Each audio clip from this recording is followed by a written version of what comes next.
तू work life balance कशी करते? अजून एकदा हा जर प्रश्न मी ऐकला ना तर माझं डोकं फिरणार आहे आणि म्हणून फायनली मी याच्यावरचा व्हिडिओ करायचा ठरवलेला आहे. माझं स्वतःचं टाइम मॅनेजमेंट 0 आहे. मला अजिबात कुठेच कधीच वेळेत पोहोचता येत नाही. तरी सुद्धा मी हा व्हिडिओ करणार आहे. त्याचं कारणच असं, जर मला आयुष्यामध्ये इतक्या साऱ्या गोष्टी करता येत असतील तर याचा अर्थ माझ्याकडे काहीतरी असं आहे की ज्याच्यामुळे माझं टाइम मॅनेजमेंट करेक्ट येत आहे. आणि त्यामुळेच माझं कौशल्य आणि माझ्या टिपा मी आज तुमच्या समोर शेअर करणार आहे. आणि ट्रस्ट मी, विद्यार्थ्याकडून धडा सगळ्यात जास्त भारी समजून सांगितला जातो किंवा समजतो आपल्याला शिक्षकांपेक्षा सुद्धा. सुरू करूयात. नंबर 1, जेव्हा आयुष्यामध्ये आपल्याला खूप काय काय काय करायचं असतं परंतु वेळच कमी पडतो, तेव्हा कशाला आधी महत्व द्यावं, काय नंतर करावं, काय करूच नये आणि काय सगळ्यात आधी करावं हे कळणं म्हणजेच खरं तर टाइम मॅनेजमेंट. मग अशा वेळेला सगळ्यात पहिली सुरुवात कुठे करू शकतो आपण? आपल्या सगळ्या जबाबदाऱ्या, रोल्स लिहून काढायचे. उदाहरणार्थ, मला या जगामध्ये, माझ्या आयुष्यामध्ये सध्या तरी 2026 मध्ये कोणत्या कोणत्या जबाबदाऱ्या पार पाडाव्या लागतात? आई, बायको, सून, मुलगी, गृहिणी, बॉस, क्रिएटर, प्रेक्षकांच्या प्रती. अजून एक आपण धरूयात जी स्वतःसाठी आहे खरं तर, उर्मिला. म्हणून एक स्वतः प्रतीचा जो रोल असतो, जबाबदारी असते, ती पण स्वतः. अशा पद्धतीनं हे सगळे माझे रोल्स आहेत किंवा या सगळ्या माझ्या जबाबदाऱ्या आहेत ज्या मला रोजच्या आयुष्यामध्ये कंटिन्युअसली मॅनेज कराव्या लागतात. नंबर 2, आता तुमच्या जबाबदाऱ्यांचे सगळे रोल्स किंवा पात्र तुम्ही लिहून काढल्यानंतर प्रत्येक जबाबदारीच्या खाली तुम्हाला 2 गोष्टींची म्हणजेच कामांची लिस्ट बनवायची. एक लिस्ट असणार आहे अशी कामं जी तुमच्याशिवाय होऊच शकत नाहीत आणि दुसरी लिस्ट म्हणजे अशी कामं जी तुमच्याशिवाय होऊ शकतात. उदाहरण देते मी. आई. आता आईपणामध्ये अशा कामांची लिस्ट की जी मीच करू शकते. उदाहरणार्थ असू शकतं, मी असं ठरवलेलं आहे आयुष्यामध्ये की दिवसभरामध्ये आपण कितीही दमलो, थकलो, काही जरी झालं तरी मला अथांग बरोबर एक तरी गोष्टीचं पुस्तक, अभ्यासाचं पुस्तक, कोणतंही पुस्तक त्याच्याबरोबर वाचून दाखवायचं आहे. आता तुमच्या बाबतीमध्ये शाळेत सोडणं आणणं असेल, तुमच्या बाबतीमध्ये वेगळ्या काही गोष्टी कम्युनिकेशनच्या असतील, वेगळ्या काही खेळाच्या असतील, ऍक्टिव्हिटीच्या असतील, तुम्ही ठरवून घेतलेल्या असतील की ज्या तुम्हालाच करायच्या, त्या तुम्हाला कोणाला सोपवायच्या नाहीत. पण काही गोष्टी मात्र ह्या सोपवाव्याच लागतात, कारण की या जगात आपण सगळं करू शकत नाही आणि हे मान्य करणं यालाच शहाणपणा असं म्हणतात. अजून एक उदाहरण सांगायचं झालं तर, क्रिएटर हा जो माझा रोल आहे, या रोलमध्ये मला अशा कामांची लिस्ट करायची आहे की जी फक्त मीच करू शकते आणि माझ्या शिवाय दुसऱ्यांना मी ती सोपवू शकते. शूटिंगला तर मलाच यायचं आहे. मला जे म्हणायचंय, माझ्या जगण्यातून जे आलेलं आहे ते मांडण्यासाठी माझ्या चॅनलवरती क्रिएटर म्हणून तुमच्याशी संवाद साधताना मलाच यावं लागणार आहे. म्हणजे शूटिंग हे काम मलाच करावं लागणार आहे. परंतु पोस्ट प्रोडक्शन, आता माझी टीम खूप छान आहे. ते सगळे आधीचं आणि नंतरचं काम सुद्धा पाहतात. त्याच्यामुळे आपण असं म्हणू शकतो की संपूर्ण पोस्ट प्रोडक्शन समजा जे असेल ते माझ्याशिवाय होऊ शकतं. म्हणजे याच्यात मी डोकं घालणं अपेक्षित नाही. Number 3, revisit the list. आपल्याला या जगामध्ये असं वाटत असतं की आपण उठून जेव्हा बुड हलवून काम करतो तेव्हाच ते काम बेस्ट होतं. हे खरं पण आहे. त्याचं कारण असं, आपल्यासाठी ते खूप पॅशनेट असतं. परंतु जेव्हा तुमच्या जबाबदाऱ्या वाढतात, रोल्स वाढतात आणि तुम्हाला सगळ्या गोष्टींचं मॅनेजमेंट करावं लागतं, तेव्हा मात्र तुम्हाला या जगामध्ये निर्णयच घ्यावे लागतात की या रोल मधल्या कोणत्या गोष्टी ह्या दुसऱ्यांना मला सोपवायच्या आहेत. उदाहरणार्थ, मला स्वतःला अथांगला शाळेत सोडायला आणि आणायला भयानक आवडतं. पण मी मॉर्निंग पर्सन असल्यामुळे सकाळी सकाळी माझे शूटिंग आणि ही सगळी जी कामं आहेत ती पटापट होतात. प्लस मला गृहिणी म्हणून घरातलं मॅनेजमेंट हे सकाळी सकाळीच जमून घ्यायचं असतं आणि सगळ्यांच्याकडून काम पण काढून घ्यायचं असतं. अशा वेळेला शाळेत सोडणे आणि आणणे हे काम मला आवडत असलं तरी सुद्धा दुसऱ्याला सोपवावं लागतं. अशा पद्धतीनं रिव्हिजिट द लिस्ट. काही कामं आपल्याला सोपवावीच लागतात. मग तुमच्या घरातले तुमचे पार्टनर्स असतील, तुमचे सासू सासरे असतील, तुमचे आई वडील जर जवळपास राहत असतील तर ते असतील, तुमचे टीम मेंबर्स असू शकतात. 4 पैसे जर तुम्ही कमावले असतील, हाताखाली एक व्यक्ती अशी नेमा किंवा टीम मेंबर असे तुम्ही वाढवा की तुमच्या कामाचा तो लोड जे तुमच्याशिवाय आरामात होऊ शकतं हे तुम्ही दुसऱ्यांना सोपवा. तो जो वेळ आहे वाचलेला किंवा ती जी एनर्जी आहे त्याच्यामध्ये तुम्ही अशी कामं करू शकता जी तुमच्याशिवाय होऊ शकत नाहीत. नंबर 4, प्रायोरिटी सेट करायला हव्यात. जेव्हा आपण एखाद्या गोष्टीसाठी वेळ नाही असं म्हणतो तेव्हा खरं तर आपण असं म्हणत असतो की या गोष्टीला माझ्या आयुष्यामध्ये प्राधान्य मी देत नाही. वेळ ही गोष्ट फ्लुइड आहे. तुम्ही जसा वेळ द्याल, काढाल तसाच तो वेळ त्या त्या गोष्टींचा आकार घेत असतो म्हणूनच एका बाजूला मात्र आपली तब्येत वजन कमी होत नाहीये किंवा वजन वाढत नाही किंवा काय फिट होत नाहीये अशी कंप्लेंट करत असतो, आणि दिवसभराचं मात्र किंवा आठवड्याचं जेव्हा आपण नियोजन करतो तेव्हा मात्र आपण व्यायामाला अजिबातच वेळ बाजूला काढलेला नसतो. मग एक साधारण लाईफ प्रायोरिटीज काय असतात? तर सद्गुरू वामनराव पै म्हणतात, तब्येत, कारण आयुष्यात शरीर आहे तर सगळं आहे. दुसरं आहे कुटुंब, तुमची नाती, सुख, आनंद जे काही कमावलेले ते कोणाच्या तरी बरोबर सेलिब्रेट करायचं असतं, किंवा दुःख सुद्धा अतिशय कमी होतं आणि जगायला उर्मी मिळते. आणि तिसरं म्हणजे प्रोफेशन. या जगामध्ये आपण जन्माला आलेलो आहोत काहीतरी कॉन्ट्रीब्यूट करण्यासाठी, पृथ्वीसाठी, प्लॅनेटसाठी, देशासाठी, समाजासाठी आपण देणं लागतो, आणि आपल्या आपल्या क्षेत्रामध्ये काहीतरी कर्तृत्व गाजवण्यासाठी अशा पद्धतीने जर आपण प्राधान्यक्रम ठरवला तर हा आयुष्याचा आहे. आता प्रत्येक रोलमध्ये तुमच्या शिवाय होणारी कामं आणि तुम्हालाच करावी लागणारी कामं याच्या पण दिवसाच्या प्रायोरिटीज तुम्ही लिहायला हव्यात. त्या तुम्ही साधारण 4 ते 5 पद्धतीनं लिहू शकता. नंबर 5, आता आपल्या प्रत्येक जबाबदारीच्या रोलमध्ये प्रत्येक काम साधारण या 4 चौकोनांमध्ये विभागलं जाऊ शकतं. आता अर्जंट आणि इम्पॉर्टंट एखादं काम असू शकतं, याचा अर्थ ते लगेचच करायला हवं. उदाहरणार्थ, तुम्ही गृहिणी म्हणून सकाळी सकाळी जी गडबड असते, म्हणजे काय, अर्जन्सी अशी आहे की घरातली माणसं घराच्या बाहेर जाणार आहेत, पटापट कामासाठी जाणार आहेत, डबा बनवायचा असू शकतो, नाश्ता असू शकतो, तर अशा वेळेला वेळेमध्ये उठून पटापट स्वयंपाक करणे किंवा स्वयंपाक करून घेणे हे काम अर्जंट पण आहे आणि प्रचंड इम्पॉर्टंट पण आहे, नाहीतर त्याच्याशिवाय दिवसाची सुरुवात होऊ शकत नाही. त्याची प्रायोरिटी सगळ्यात पहिली आहे. नॉन अर्जंट पण इम्पॉर्टंट. आता अशी जी कामं असतात ती प्रचंड महत्वाची असतात, पण आत्ताच्या आत्ता सकाळच्या गडबडीमध्ये करण्याची काहीही गरज नाहीये, मग त्यांना शेड्यूल करायला हवं. उदाहरणार्थ, प्रोफेशनल लाईफमध्ये समजा मला एखादा मोठा डिसिजन घ्यायचा आहे एखाद्या कॉलवरती बोलून, तर तो कॉल माझ्यासाठी इम्पॉर्टंट आहे, पण आत्ता सकाळी सकाळी शूटिंग सोडून तो कॉल करत बसणं इतपत अर्जंट काही नाहीये. मग मी संध्याकाळी एक चहाच्या दरम्यान 4 ते 5 मध्ये 1 तास चक्क त्याच्यावरती चिंतन करण्यासाठी, 15 ते 20 मिनिटं त्या कॉलवरती बोलण्यासाठी आणि तो डिसिजन लॉक करण्यासाठी ठेवलेला आहे. हे माझ्या प्रोफेशनल लाईफ मधलं क्रिएटर किंवा बॉस म्हणून केलेलं शेड्युलिंग आहे. आता तिसऱ्या पद्धतीची कामं असतात जी प्रत्येक रोलमध्ये आपल्याला मिळतात, आणि ती म्हणजे ती कामं अर्जंट असतात पण अजिबात इम्पॉर्टंट नसतात. ती कामं डेलिगेट करायची. उदाहरणार्थ, इथे बायका सगळ्यात जास्त फसलेल्या मला जाणवतात, कारण की मी सुद्धा इथे फसायचे. उदाहरण सांगते, दररोज आपल्याला आपली घरं स्वच्छ पाहिजेत, बरोबर? ते अर्जंट पण असतं, कारण त्या पसाऱ्यामध्ये मेंदू चालत नाही. व्हिज्युअल क्लटर नावाचा पण प्रकार असतो. आपण डोळ्यांनी सतत सगळीकडे असंख्य वस्तू आणि पसारा बघून दमून जातो. त्याच्यामुळे घर आवरलं पाहिजे, किंवा वॉशिंग मशीन मधले कपडे हे लावलेच पाहिजेत. प्रचंड ते अर्जंट आहे, आजचे कपडे आज धुवून झालेच पाहिजेत.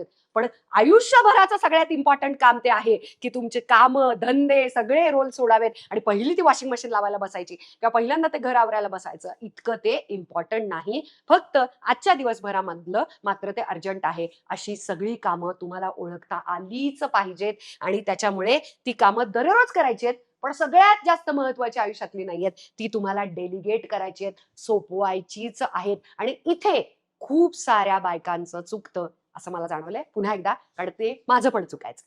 आता अशी काही कामं आहेत की जी अजिबात अर्जंट नसतात आणि अजिबात इम्पॉर्टंट नसतात. उदाहरणार्थ सांगते, आयुष्यामध्ये काही अशी नाती आहेत, किंवा काही असे ईमेल्स आहेत, किंवा काही असे कॉल्स आहेत ज्यांना अपेक्षितच नसतं की तुम्ही पण त्यांना फार ग्रेटेस्ट रिप्लाय द्यावा, खूप त्यांच्या प्रेमात पडावं, त्याला खूप वेळ द्यावा, आणि तुमच्यासाठी पण ती महत्वाची नसतात. महत्वाची पण नसतात, अजिबात अर्जंट पण नसतात. याच्यामध्ये तर माझ्या कामाचे असंख्य ईमेल्स आहेत, ते चक्क आपल्याला डिलीट करता आले पाहिजेत. आता गृहिणींच्या रोलमधून हे सगळे टास्क मी सांगण्याचा प्रयत्न करते, स्पेशली हे टास्क जे डिलीटच करायला पाहिजे. एखादा कार्यक्रम होऊन गेला, एखादा कार्यक्रम छान झाला, तर त्याचा फीडबॅक देणं अतिशय इम्पॉर्टंट आहे, पण अजिबात अर्जंट नाही. मग ते काम तुम्ही शेड्यूल केलं की आज मला हे काम करायचं आहे, संध्याकाळच्या वेळेला मला आज काही नाही, तर तेव्हा मी त्यांना कॉल करेन किंवा छानसा मेसेज लिहून पाठवेल की कार्यक्रम अतिशय सुंदर झाला आणि ते काम इम्पॉर्टंट होतं पण अर्जंट नव्हतं, त्यामुळे मी संध्याकाळच्या वेळेला शेड्यूल केलं. किंवा शनिवार रविवारी सगळ्यांना कॉल करण्याचं, छान नाती जपण्याचं काम करणं हे शेड्युलिंग मध्ये येतं गृहिणी म्हणून. परंतु एखादी गोष्ट तुम्हाला आवडली नाही आणि त्याच्याविषयी काहीतरी गॉसिप सुरू झालं, तर ते काम अर्जंट पण नाहीये, इम्पॉर्टंट पण नाहीये, कोणाच्याच आयुष्यात कसलाही त्यानं फरक पडणार नाहीये, उलट झालं तर तोटाच होणार आहे. असे निरर्थक कॉल्स तुमचे आसपासचे नातेवाईक जरी असले, मित्रमैत्रिणी जरी असले, तरी तुम्हाला चक्क डिलीट करता आले पाहिजे. त्याला पर्यायच नाही. त्याचं कारण ते तुमच्या आयुष्यामध्ये ना ते अर्जंट आहे, ना ते इम्पॉर्टंट आहे. कार्यक्रम होऊन गेलेला आहे, त्या अर्जन्सीमध्ये आता त्यांच्या आयुष्यात फार बदल होणार का तुम्ही ते मागे बोलल्यामुळे किंवा त्यांना काहीतरी समजावून सांगितल्यामुळे, आणि ते अजिबात इम्पॉर्टंट नाही, कारण की सल्ला मागितल्याशिवाय द्यायचा पण नसतो. आणि त्यामुळे तुमचा फीडबॅक जर त्यांनी मागितलेला पण नसेल तर तो देणं सुद्धा इम्पॉर्टंट नाही. याचा अर्थ तो कॉलच करता आला नाही पाहिजे. हे गॉसिप करणं, कॉल करणं, कुठची तरी गोष्ट न करणं, त्याच्यानंतर एखादा कुठला तरी कॉन्टेंटचा पीस आपण बघितला, पोस्ट वाचली असेल, फेसबुकवरची रील बघितला असेल, काय कुठला व्हिडिओ तुम्हाला आवडला नसेल, त्याच्यावरती जाऊन छान कसा तिला त्रास व्हायला पाहिजे अशी हेट कमेंट लिहिणं याच्यासारखं खराब काही नाही. It's a time waste. त्याचं कारण तुमच्या आयुष्यामध्ये त्यानं फरक पडणार नाहीये, त्या क्रिएटरच्या आयुष्यामध्ये तुम्हाला वाटतंय पण काही शस्प फरक पडत नाही. ते काम अर्जंट पण नाही, इम्पॉर्टंट पण नाही. त्याच्यामुळे हेट कमेंट्स असतील, गॉसिपवाले कॉल्स असतील, कुणीतरी न मागितलेला सल्ला असेल, विचित्र लुडबुड असेल, बिचिंग गॉसिपिंग असेल, हे सगळं मला तुम्हाला सांगायचंय अजिबातच इम्पॉर्टंट नाही आणि अर्जंट सुद्धा नाही. Number 6, time blocking system. अतिशय सोपी टेक्निक आहे, कोणालाही जमू शकते अशी ती टेक्निक आहे. ती म्हणजे काय, तर दिवसभरामध्ये जेवढे तास असतात त्या तासांप्रमाणे लोक तर 15-15 मिनिटाचा सुद्धा टाइम ब्लॉकिंग करतात. मी आता तासाचं म्हणते. सकाळ, दुपार, संध्याकाळ, रात्र अशा पद्धतीने मोठ्या मोठ्या वेळांचा सुद्धा तुम्ही टाइम ब्लॉकिंग करू शकता. याच्यामध्ये नक्की होतं काय, एखादं काम एखाद्या ठराविक वेळेसाठी ठरवून त्याला लॉक करून टाकणे म्हणजेच टाइम ब्लॉकिंग सिस्टीम. आता तुमच्याकडे सगळी लिस्ट तयार आहे. म्हणजेच काय, अशी कोणती कामं आहेत जी फक्त तुम्हालाच करायची आहेत, ती पण आता तुम्हाला कळलेली आहेत, आणि तुम्हाला अशी कोणती कामं आहेत जी इतरांना सोपवायची आहेत, ती सुद्धा तुम्हाला कळलेली आहेत. त्याच्यामुळे ती सगळी कामे सोपवणीमध्ये येणार आहेत. आणि त्याचबरोबर आता कुठचं इम्पॉर्टंट आहे आणि अर्जंट आहे, कुठचं इम्पॉर्टंट आहे पण अर्जंट नाहीये, अशी पण सगळी लिस्ट कळाली आहे. याचा अर्थ आता तुम्हाला रोजच्या आयुष्यातली कामांची यादी आता सापडलेली आहे. आता ही यादी टाइम ब्लॉकिंगच्या सिस्टीम प्रमाणे भरून काढायची. उदाहरणार्थ, तुम्ही सकाळी एक साधारण काय 6 वाजता उठत असाल असं आपण अज्युम करूयात. ओके, तर एक साधारण 6 वाजता सकाळी तुम्ही उठणार आहात. 6, 7, 8 अशा पद्धतीनं दिवसभरातले तुम्ही सकाळी जेव्हा उठता आणि रात्रीचे जेव्हा झोपी जाता ते सगळे तास इथे लिहून काढायचे. तर ही सकाळ आहे, सकाळ अशा पद्धतीनं, आणि मग इथून पुढे दुपार सुरू होतीये.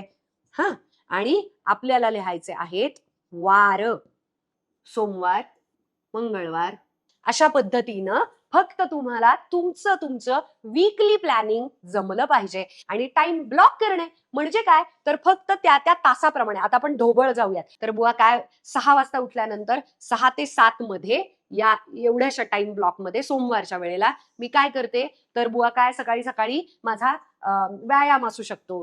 तर मग इथे मी लिहू शकते व्यायाम अधिक काय, लिखाण करू शकते, जर्नलिंग करू शकते, लिखाण असू शकतं. त्यानंतर तुमचं काय ऑफिस असू शकतं 7, 8, 9 तासांचं. त्या पद्धतीनं तुम्ही ट्रान्सपोर्टेशनचं पण असू शकतं. ते पण समजा तुम्ही ठरवलंय की साधारण एक 11 ते काय रात्रीपर्यंत, संध्याकाळपर्यंत तुमचा हा संपूर्ण वेळ हा ऑफिसमध्ये जाणार आहे. अशा पद्धतीनं हा टाइम ऑलरेडी तुम्ही ब्लॉक करून ठेवलेला आहे ऑफिससाठी. नंबर 7, सगळ्यात आधी वीकली प्लॅनिंग करा. आणि वीकली प्लॅनिंग मध्ये सगळ्यात महत्वाचं आधी वीक एंड्सचं प्लॅनिंग करा. आठवड्याभरामध्ये मी असं समजतीये की तुम्ही आता ग्रोन अप ऍडल्ट आहात. मोठ्या माणसांना सोमवार ते शुक्रवार भरपूर पळावं लागतं. तुमच्या सुट्ट्यांच्या वेळा बघा, मधल्या कुठल्या वारामध्ये तुम्हाला सुट्टी असेल तर तसा पद्धतीनं त्या वाराचं आधी नियोजन करायला शिका.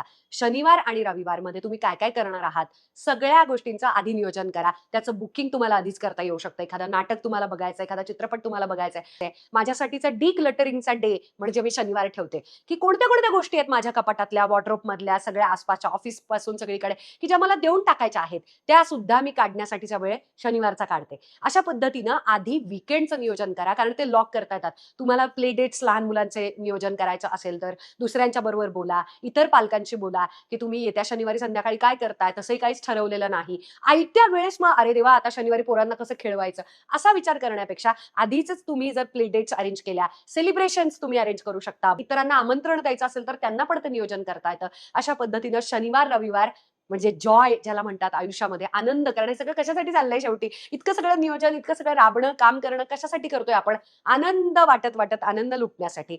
100 50% जरी तुमच्या नियोजनाप्रमाणे तुम्हाला वागता आलं आणि ते त्या त्या पद्धतीने तसे तुमचे दिवस गेले, तरी सुद्धा तुम्हाला वर्थ वाटेल. त्याप्रमाणे कसं वागायचंय, कितपत ते फॉलो केलं जातंय, हा अतिशय दुय्यम आणि नंतरचा येणारा प्रश्न आहे. आधी आपल्याला नियोजन करायचंय. नंबर 8, टाइम ब्लॉकिंग करताना एक महत्वाची गोष्ट लक्षात ठेवली पाहिजे आणि ती म्हणजे 80-20 रूल. 80 आणि 20 हा जो रूल आहे टक्केवारीचा, तो मी समजावून सांगण्याचा प्रयत्न करते. वर्तमानामध्ये आत्ता आपण जे आहोत, आत्ता आपल्या पुढ्यामध्ये ज्या जबाबदाऱ्या आहेत, जे काही रोल आहेत, ते आता आपल्याला इकडे लक्षपूर्वकरित्या करायचं आहे आणि म्हणून त्याला वेळ सुद्धा द्यायचा आहे. आणि हे आहे भविष्य, म्हणजे इथे आपल्याला पोहोचायचं आहे आणि आपल्याला याच्यासारखं व्हायचं आहे आणि यासाठीचा 20% नियोजनाचा भविष्याची तरतूद आपल्याला आत्ता करायची आहे आणि त्यासाठीचा सुद्धा वेळ काढायचा आहे. उदाहरणार्थ सांगते, एक बुधवार आहे असं आपण समजूयात रोजच्या आयुष्यामधला आणि जबाबदारीचा माझा रोल आहे,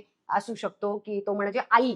तर 80% आत्ता मी काय काय करते, तर आई म्हणून सकाळी उठल्यापासून अथांग बरोबरचा वेळ घालवणे, तो त्या टाइम ब्लॉकिंग मध्ये सकाळी सकाळी अथांग बरोबरचा शाळेला जाण्याच्या आधीचा वेळ मी बाजूला काढून ठेवलेला आहे. तो म्हणजे 8 ते सकाळी 9 वाजेपर्यंत मी त्याच्याबरोबर छानसा वेळ घालवणार आहे. परंतु 20% भविष्यामध्ये मला अथांग बरोबर खूप साऱ्या इतर वेगवेगळ्या ऍक्टिव्हिटीज करायच्या आहेत किंवा ट्रिपला जायचंय, त्याचं पण नियोजन करायचं आहे. ते पण मला काय काय दंगा करायचा आहे त्याच्याबरोबर. बुधवारच्या दिवशी कधीतरी संध्याकाळचा एक थोडासा वेळ मी काढलेला आहे, कुठची तरी एक 10 मिनिटं 15 मिनिटं मी काढलेली आहेत. तो म्हणजे एक साधारण चहा पिताना संध्याकाळी 5 ते एक साधारण आपण असं धरूयात 5:30 पर्यंत मी काहीही करणार नाहीये, मोबाईलमध्ये डोकं घालणार नाहीये, काही करणार नाही, कुठचंही काम करणार नाहीये. पण त्या वेळेमध्ये मी अथांग बरोबरच्या एखाद्या छानशा ट्रिपचं नियोजन करणार आहे. अशा पद्धतीनं याला 80 आणि 20 असा रूल म्हणतात. असं तुम्ही कुठल्याही एका रोल बद्दल बाबतीमध्ये दिवसभरामध्ये 80% आणि 20% करू शकता.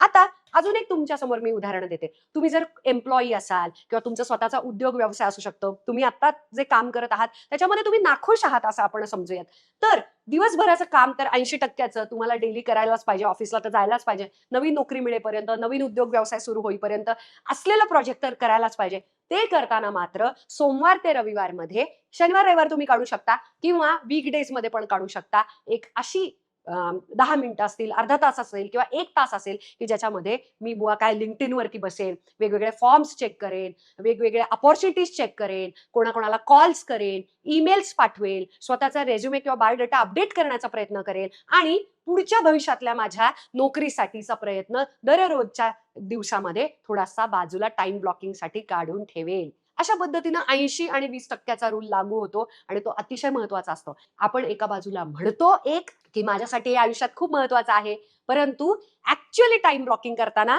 वेळेचं नियोजन करताना आपण पुरेसा वेळ त्या गोष्टीसाठी बाजूला काढून ठेवत नाही. उदाहरणार्थ सांगते, मला असं वाटायचं की अथांगचं बालपण मला एन्जॉय करायचं आहे आणि मला त्याच्याबरोबर जास्तीत जास्त वेळ घालवायचा आहे, परंतु दिवसभराचं किंवा आठवड्याभराचं टाइम ब्लॉकिंग करताना मी मात्र सकाळचा वेळ हा अथांगला देत नव्हते. फक्त संध्याकाळी दिवसभर शूटिंगचं दमून भागून झाल्यानंतर मी त्याच्याबरोबर वेळ घालवायचे आणि तोपर्यंत माझ्या अंगामध्ये कसलीच ताकद नसायची.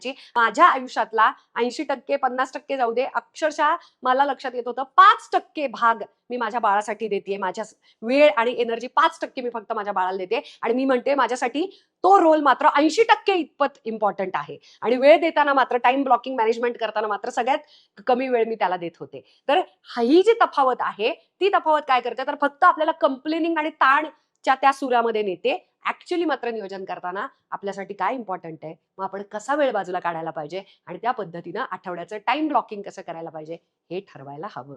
नंबर 9, स्वप्नांना लिहिण्यासाठी वेळ बाजूला काढणे. जेव्हा आपल्याला परिस्थिती बदलायची असते, जेव्हा आपल्याला काहीतरी नव्यानं अचीव्ह करायचं असतं, तेव्हा त्याचे बदल रोजच्या आयुष्यामध्ये आत्ताच्या शेड्यूल पासून सुरू होतात. म्हणजे काय, एक उदाहरण सांगते.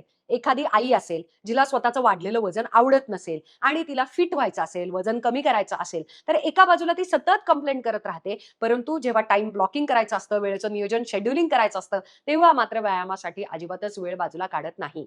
उदाहरणार्थ सांगते, माझी एक मैत्रीण आहे, तिला सतत कंप्लेनिंग करायला आणि रडायला प्रचंड आवडतं, स्पेशली तिच्या फिटनेस आणि तब्येतीबद्दल, परंतु तिला दिवसभरामध्ये तिच्या बाळाच्या बाबतीत ती इतकी ऑब्सेस्ड आहे की सकाळपासून जो तिच्या बरोबर जो तो वेळ घालवत राहते, त्या बाळाबरोबर तिला अगदी दिवस संपेपर्यंत वेळ घालवायचा असतो. खरं तर काही काही गोष्टींच्या बाबतीमध्ये बाळालाही चांगल्या सवयी लागणं, चांगल्या वेगवेगळी संगत लाभणं किंवा वेगवेगळ्या ऍक्टिव्हिटी सेंटर्स मधून वेगवेगळी कौशल्य संपन्न होणं, अशा सगळ्या मजेशीर गोष्टी संध्याकाळच्या वेळेमध्ये किंवा दुपारच्या वेळेमध्ये होऊ शकतात. परंतु ते बाळ फक्त आणि फक्त त्याच्या आईबरोबरच वेळ घालवत आहे आणि ती सुद्धा संपूर्ण दिवस फक्त बाळाच्या पुढे मागे वेळ घालवत आहे. आणि त्यामुळे काय होतंय की दिवसभरामध्ये तिला तिच्या तब्येतीसाठी, तिच्या व्यायामासाठी, तिच्या डाएट प्लॅनसाठी शून्य वेळ मिळत आहे. ही जी भविष्याची तरतूद आहे त्याच्यामध्ये पुन्हा एकदा माझ्या दुसऱ्या मुद्द्यापाशी मी येते आणि ते म्हणजे कुठची कामं तुमच्या शिवाय होऊ शकतात